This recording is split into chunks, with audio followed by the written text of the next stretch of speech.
So I'm logged into Scissortail and I'm on my employee dashboard.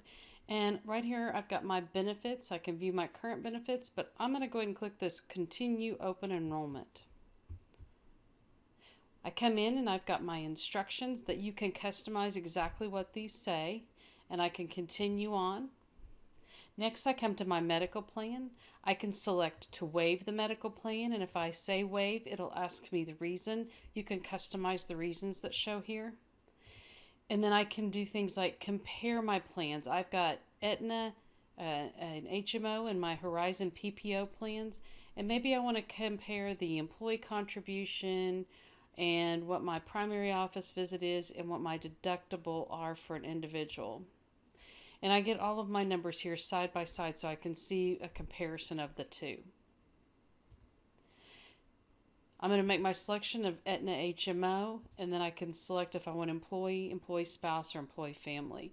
If I selected a spouse or family, it'd make me select the dependents I want to cover as well. Let's go on to dental. And dental, I can either waive or select dental, and so it's a very similar process to what we saw with medical. I can either click on the left or click to continue on the right hand side. And next it pulls up my life event page or my life plan. And so this is like a voluntary life plan. And I can come in here and say that I would like to do this and that I want to pick 50,000 in coverage. You'll notice up at the top it tells me that all 100 or 1,000 or less are guaranteed.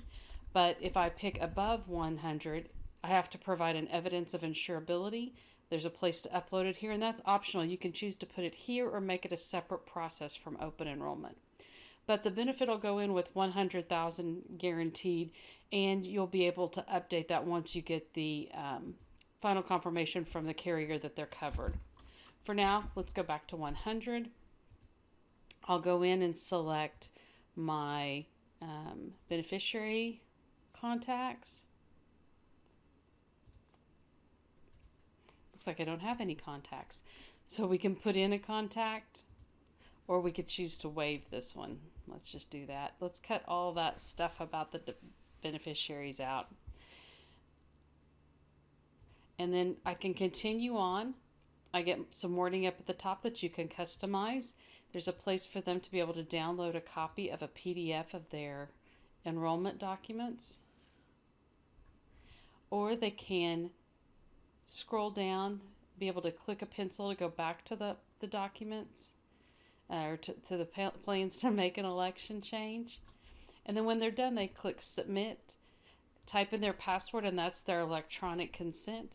And down here at the bottom, I have all my wording that I've put in that what I want it to say when they accept this and understand what they're doing when they accept this. Next, it would flow on to my benefit administrator to approve and then update their benefits and their deductions for payroll. It's that easy.